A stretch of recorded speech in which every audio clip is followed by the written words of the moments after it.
Some of my earliest memories are of standing on a wooden stool in Bella Luna's kitchen, barely tall enough to see over the counter, watching my grandmother Sophia roll out pasta dough with hands weathered by decades of cooking. The warm, yeasty smell of rising bread dough, the sharp tang of tomatoes and garlic, the rhythmic sound of knives chopping on wooden boards, these were the lullabies of my childhood. Now, 27 years later, I stood across the street from that same kitchen, watching my sister-in-law Amanda strut around inside our family restaurant like she owned the place. The new locks she'd installed gleamed mockingly in the morning sun, a not-so-subtle message that I wasn't welcome anymore in the place that had been my home since before I could walk. But what Amanda didn't know, as she rearranged our traditional specials board to feature her deconstructed Italian dishes, was that I was standing in front of an empty storefront that would soon become her worst nightmare. Sometimes the best revenge doesn't come from fighting for what's been taken. It comes from building something new that makes the thief realize exactly what they've stolen isn't worth nearly as much as they thought.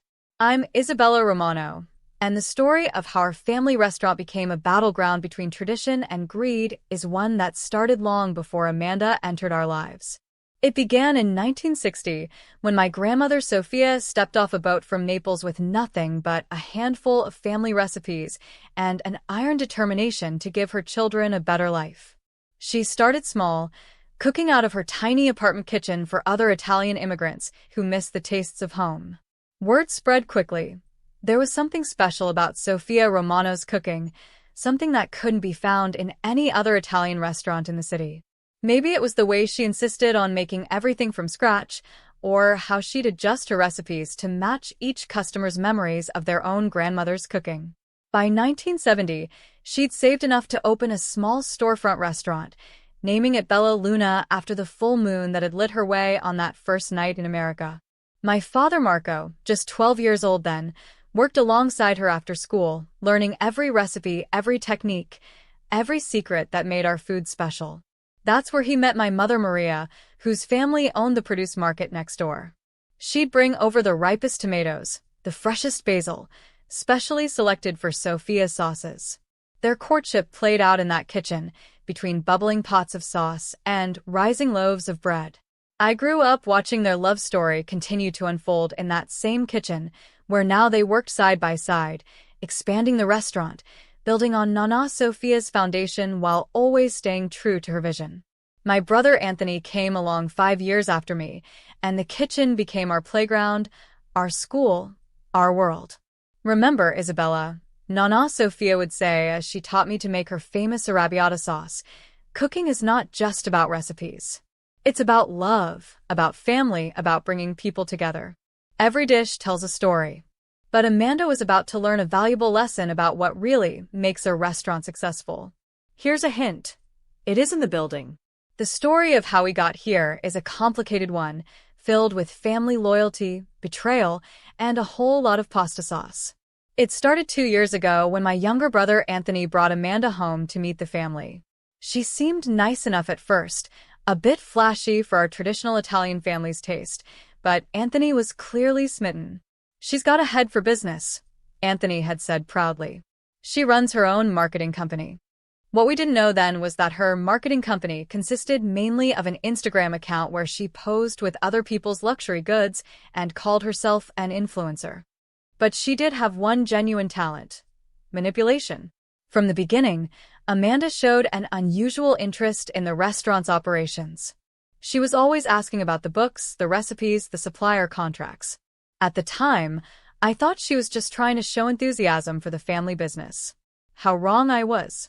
"You know," she'd say during family dinners, "Bella Luna could be so much more. With the right marketing, some modern updates, this place could be Instagram famous." My parents were traditional restaurateurs. They believed in quality food, word-of-mouth reputation, and treating their staff like family. Our head chef, Giorgio, had been with us for 15 years. Our waitstaff had virtually no turnover. Even our suppliers were long-term partners who knew exactly how my father liked his tomatoes and which olive oil my mother preferred. But Amanda saw all of this as old-fashioned. She started making small changes at first, convincing Anthony to pressure our parents into letting her modernize things. She created a flashy social media presence, started pushing for menu changes to make dishes more photogenic, and began suggesting we replace some of our longtime staff with younger, more energetic people. My parents resisted most of her changes, but they wanted to keep peace in the family. "She means well," Mom would say, though I could see the worry in her eyes whenever Amanda started talking about her vision for Bella Luna. Then came the accident. Dad's heart attack was sudden and severe. He survived, thank God, but the doctors were clear. He needed to step back from the daily stress of running the restaurant. Mom, naturally, wanted to focus on taking care of him. That's when Amanda made her move. "You need someone to take over operations," she told my parents while Dad was still in the hospital. "Anthony and I can handle everything. You won't have to worry about a thing." I was standing right there, despite having worked in the restaurant since I was 16, despite having graduated from culinary school, despite being the one who knew every recipe and relationship that made Bella Luna special. But Amanda had been working on Anthony for months, and he backed her play. "Izzy's a great chef," he said, not meeting my eyes, "but running a restaurant needs business sense. Amanda has that." My parents, worried about Dad's health and wanting to keep the peace, agreed to let Anthony and Amanda take over operations temporarily. The paperwork was drawn up quickly, too quickly I now realize. Amanda had clearly been preparing for this moment. What happened next was like watching a slow-motion car crash. Amanda immediately started making changes. First, she reduced portion sizes while raising prices, claiming it made the dishes look more upscale. Then she started replacing our traditional recipes with modern interpretations that were more photogenic but lost all the soul of the original dishes. Giorgio, our beloved head chef, quit after Amanda tried to force him to use pre-made sauces to standardize the flavor profile.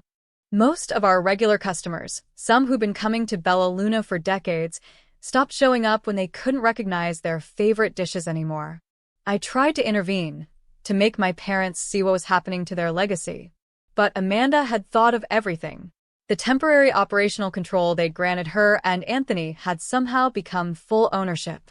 The paperwork my parents had signed in their distress over Dad's health had given Amanda exactly what she wanted. The final straw came last week. I arrived at the restaurant to find new locks on the doors and Amanda standing inside with a smug smile on her face. "Sorry, Isabella," she said through the glass, her voice sickly sweet. "But we're making some changes. Your services are no longer required." I stood there, keys useless in my hand, watching as she turned away. Through the window, I could see some of our remaining staff looking uncomfortable. Maria, our longtime hostess, had tears in her eyes. That night, I sat in my apartment, surrounded by my grandmother's handwritten recipes and years of notes I'd taken working alongside my parents. The solution came to me as I was making my grandmother's signature arrabbiata sauce, the same sauce that had first put Bella Luna on the map. The next morning, I signed a lease on the empty storefront directly across the street from Bella Luna. The landlord, Mr. Chin, had been a regular at our restaurant for years and was more than happy to rent to me once I explained my plan. Then I started making calls. First to Giorgio, then to our other former staff members who'd quit rather than work under Amanda's regime. Next came the suppliers, the ones Amanda had dropped in favor of cheaper alternatives. Finally, I reached out to our loyal customers through the local Italian-American community's social networks. The response was overwhelming. Within days, I had a full staff ready to start, suppliers eager to work with me again, and a line of credit backed by customers who believed in our family's traditional recipes and values. I named the new restaurant Nonna's, after my grandmother whose recipes had started it all. While Amanda was busy taking Instagram photos of her latest deconstructed Italian dishes, we were quietly preparing for opening night. The construction and renovation went quickly, thanks to many helping hands from the community. Former customers whose children had held their wedding receptions at Bella Luna now offered their services as electricians, plumbers, and contractors. Local Italian grandmothers showed up with food for the workers, staying to share stories about their favorite meals at the old restaurant. Amanda, meanwhile, seemed oblivious to what was happening right across the street. She was too busy posting photos of her innovative menu items and boasting about her plans to turn Bella Luna into a chain of modern Italian fusion restaurants. Opening night at Nana's was exactly 1 month after Amanda had changed the locks on me. We didn't do any fancy advertising, just put up a simple sign and opened our doors. The aroma of real Italian cooking, the kind that comes from recipes passed down through generations, wafted across the street. The line started forming before we even opened. Regular customers who'd stopped going to Bella Luna after Amanda's takeover were first in line. They were followed by members of the Italian-American community, local food critics, and people who'd heard through word of mouth that the real Bella Luna was back. From my position in the kitchen, I could see through our front windows to Bella Luna across the street. Amanda was standing in her doorway, watching in disbelief as her newly hired staff served dinner to nearly empty tables while we had people waiting around the block. The final blow came when her remaining staff members, seeing the success of our opening night and missing the family atmosphere they'd known for years, asked if we had any positions available. By the end of the week, even their dishwasher had joined us. But the real satisfaction came 2 weeks later, when my parents finally came to eat at Nana's. Dad was looking better, his color back to normal as he sampled the arrabbiata sauce. "Tastes just like Mama used to make," he said, tears in his eyes. Mom squeezed my hand. "No, Marco. It tastes even better. Isabella has added her own touch to it." They told me how proud they were, how I'd taken everything they'd taught me and not just preserved it, but helped it grow while staying true to our roots. That meant more than any revenge on Amanda ever could. As for Bella Luna, it struggled on for a few more months before Amanda finally gave up. She'd lost the staff who knew how to make the food, the suppliers who provided the quality ingredients, and most importantly, the customers who'd made the restaurant special. The final irony came when she tried to sell the failing business. The only serious offer came from me. I knew exactly what that restaurant was worth, not just in dollars, but in memories and tradition. "You can't do this to me," Amanda had protested when I presented my offer, which was well below what she'd hoped to get. "This is my restaurant." "No," I corrected her. "It was never your restaurant. It was my family's heart and soul, which you tried to steal. You can either accept my offer or watch it fail completely. Your choice." She took the offer. 2 months later, we expanded Nana's into the original Bella Luna location, creating one large restaurant that combined the best of old and new. The original sign hangs in our entrance, below a new one that reads, "Nana's at Bella Luna, a Romano family tradition." Anthony eventually apologized after his marriage to Amanda fell apart. He admitted that she'd manipulated him, playing on his insecurities about living in my shadow in the family business. It will take time to rebuild our relationship, but we're working on it. Today, both locations are thriving. We still have lines out the door most nights, but not because we're Instagram famous. We're successful because we remember what Amanda forgot. A great restaurant isn't just about the food. It's about family, tradition, and the love that goes into every dish. Giorgio is our head chef again, training a new generation of cooks in our traditional recipes while carefully incorporating some modern techniques that actually enhance the food rather than just make it more photogenic. Maria still greets customers by name, and our supplier relationships are stronger than ever. As for Amanda, I heard she tried to open her own modern Italian fusion restaurant in another part of the city. It lasted 6 months before closing. Turns out you need more than a good Instagram filter to run a successful restaurant. Last week, a food critic wrote a glowing review of Nana's, praising our authentic Italian cuisine that manages to feel both traditional and fresh. The article included a photo of 3 generations of Romano women, my grandmother in an old photo, my mother and me, all making the same arrabbiata sauce. That sauce, like our success, is a family recipe.